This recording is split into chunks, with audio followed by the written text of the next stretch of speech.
welcome, Madam Secretary. I have a question about the cost of our foreign operations. We are now in the midst of a financial crisis. We have a heavy burden of debt. We know what debt can do. Greece is experiencing that type of problem, and we could reach that problem, I believe, if we continue to do what we're doing. The international affairs budget 10 years ago was $23 billion. Now it's $54. That's a tremendous increase, and that's not all from this administration, obviously. But during that same period of time, the real wages of most American workers has gone down.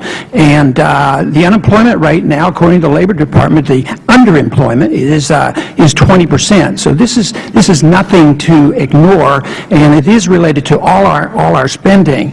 And a lot of Americans can't justify the amount of money we're spending, both in the war effort and in our affairs around the world.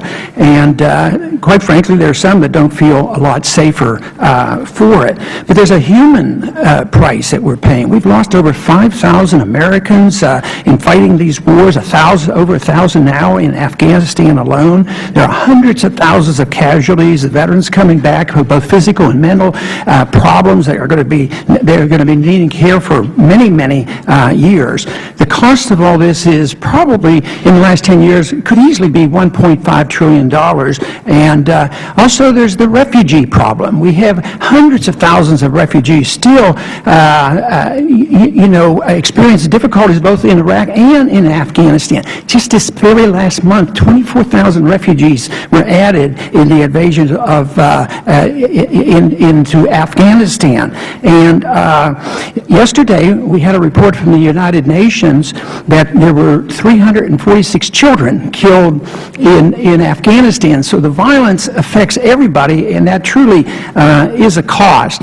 But the more specific question I have for you is one of priorities. Obviously, what's going on here in the Congress is everybody justifies all their spending. You know, people here justify the domestic spending, and people justify the overseas spending and the war spending, and they worry about not having enough bipartisanship. I worry about too much, because they get together and they enjoy spending both places, and nobody cares about the deficit. I want to specifically ask you about the embassy in London, because people can see that and they can feel it. We built an embassy in Baghdad. It cost close to $1 billion. We built one in Kabul, close to $1 billion, and there's always cost overruns and then the maintenance. It's very, very expensive. I think the American people have a hard time understanding what we're doing in London. Assume for a minute that you could come to my district and talk to some of my unemployed people and explain to them why it's in their interest to spend, for the American people to spend $1 billion building a fortress in London when they're falling through the cracks, and their wages have gone down, the ones that have work. See if you can relate to them and explain to them the importances of, in a way, you have to say, well, that $1 billion will have to be more debt, because where are you going to save it? Could you explain that to these unemployed people? Well, Congressman, with respect to the embassy,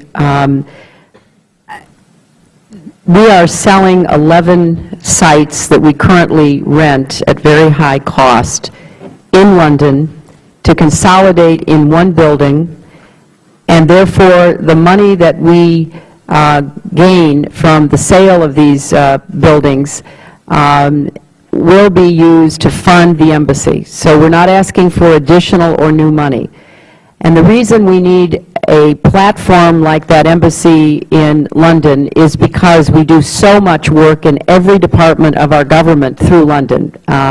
It's not just our diplomats, but obviously every other part of the American government is represented there. So I believe I can make the case that we're not asking for new money on that. But I take very seriously your larger point, Congressman.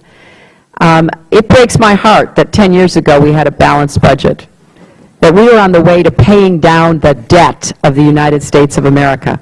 I served on the Budget Committee in the Senate, and I remember as vividly as it were yesterday when we had a hearing in which Alan Greenspan came and justified increasing spending and cutting taxes saying that we didn't really need to pay down the debt. May I interrupt? Outrageous, in my view. Excuse me, I'd like to interrupt, quickly ask you, is there any place in your budget that you could cut anything significant? We are cutting. A part of our problem is that we are now assuming so many of the post-conflict responsibilities, and that is the bulk of our increase, Congressman. Okay, thank you.